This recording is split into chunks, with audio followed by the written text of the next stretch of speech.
Hi everyone, my name is Natalie and today I'm going to show you how to apply your 3D cream foundation while navigating acne, color pigmentation, and scarring. I started using Saints Cream makeup when I was looking for a makeup coverage that would help cover and conceal the coloration that I have on my face from my breakouts. And so if you're like me, I just want to welcome you here and let you know that you're not alone. And I am super grateful that I found this makeup, and I'm super grateful that you did today too. And I'm really excited to show you everything I have learned while using this makeup myself.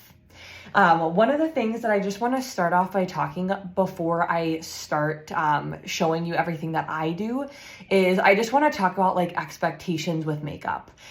Makeup is wonderful. It's an art and it's so much fun. But I know that when I started using this makeup, I thought that it would be like a next level magic. And this makeup is magical, but I thought for some reason that because this makeup was so amazing that I would basically feel like I didn't have any acne, and that set me up for some unrealistic expectations because naturally, like my skin, I'm trying to learn is beautiful in the way that it is right now. And so just a reminder to you with those expectations that you have when trying this makeup and any makeup in general is the texture of our skin, we can't change. And so today we're going to be talking about how to navigate applying this makeup, knowing that we can't control the texture on our face today in this moment right now as we're about to put this makeup on. And so with that in mind, one of the things that I do after I prep my skin, if you don't know what prep your skin means, that just means that I am doing my skincare routine. I'm getting my skin ready to apply makeup to it. For everybody, that's going to look different. And for my routine, the biggest thing I want to encourage for you if you have acne or scarring or color pigmentation, moisturizing is key. And so you're going to want to moisturize and let that sit for 10 minutes before applying your makeup. And then for me, because I have current acne spots, I have healing acne spots, I have all different textures all over my face. And because of that, I like to use a primer. So I put a primer on after 10 minutes of my moisturizer on my face.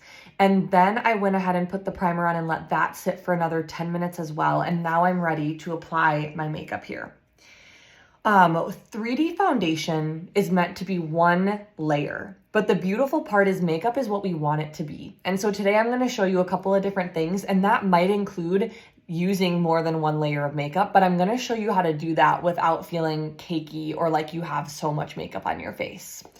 One of the things that we can do is we can do a camo method. If you have questions about the camo method, talk to your Saint artist about that. But one of the things that you can do in this camo method is basically try to like hide that acne or pigmentation that you have. And this is really helpful for color pigmentation. And I personally use Aspen. Aspen is actually one of our contours, but most and almost all of our makeup is able to be used in more than one way. And so because of the color in this makeup, I can actually use this to help diminish the redness on my face. And so I'm going to show you that on some parts. And then on other spots on my face, I'm actually going to show you how I do coverage with buildable highlights. So your main or your brightening highlight color. And so you can also use a main highlight shade that's darker than your main highlight. So for me, I am using Candlelit, and my camo color is going to be Athens. And I also use Athens for that buildable coverage like we talked about. And so I'm going to go ahead and I'm actually going to use my blush and bronzer brush, and I'm going to put that into Aspen.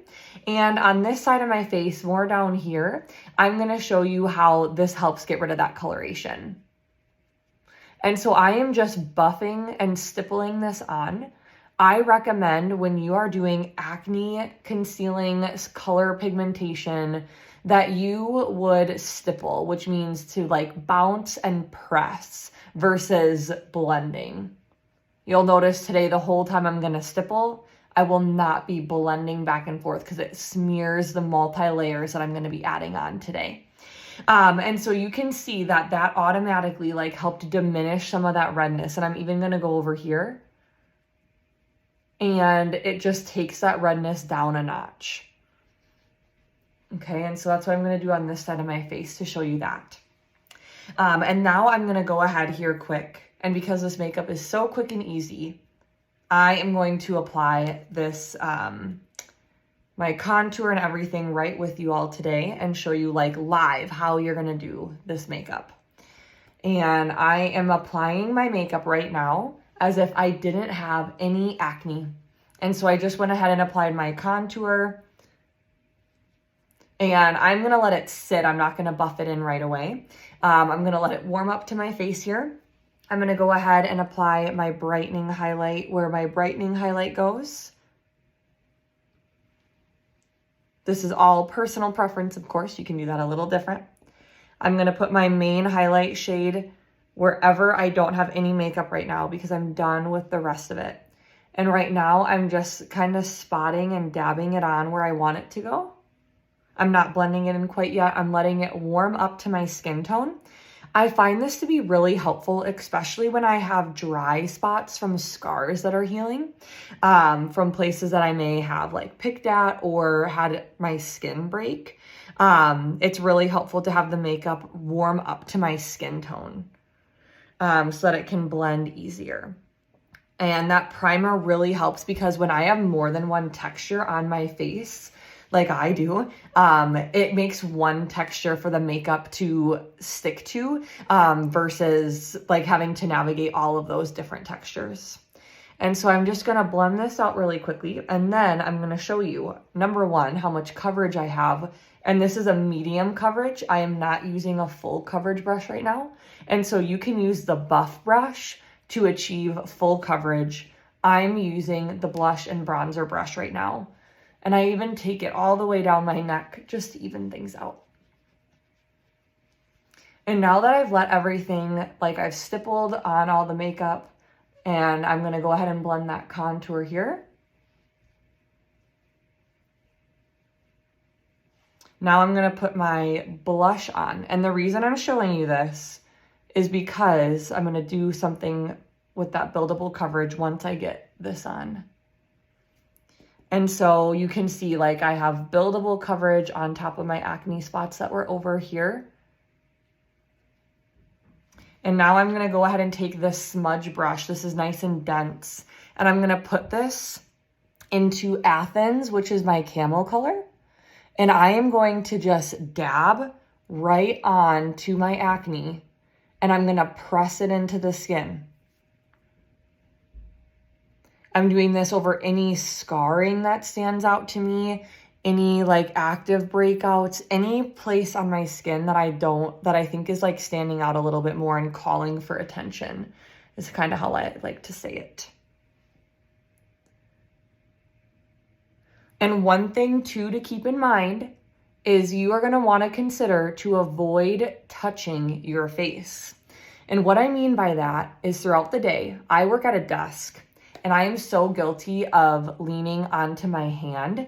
And I will find oftentimes when I leave work, I have less makeup on my chin area because I'm leaning on my hand during the workday.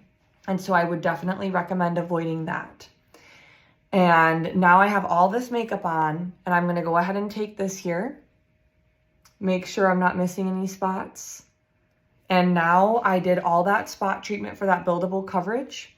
And I'm going in one more time with my lip and cheek over where I did those enhancements to that with that buildable coverage.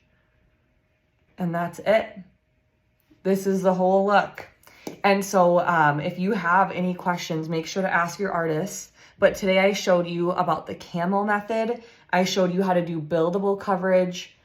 I taught you how to, and remind you to use a primer to enhance just one texture on your skin. And I taught you how you can build that coverage on with the smudge brush. I would recommend now that I'm done to set with powder and to also set with a setting spray, especially if it's like the summer months or you have an event going on. I hope that this was helpful to you and that you are like me and have gained so much confidence in using Cream 3D foundation to cover your acne, color, pigmentation, and scarring.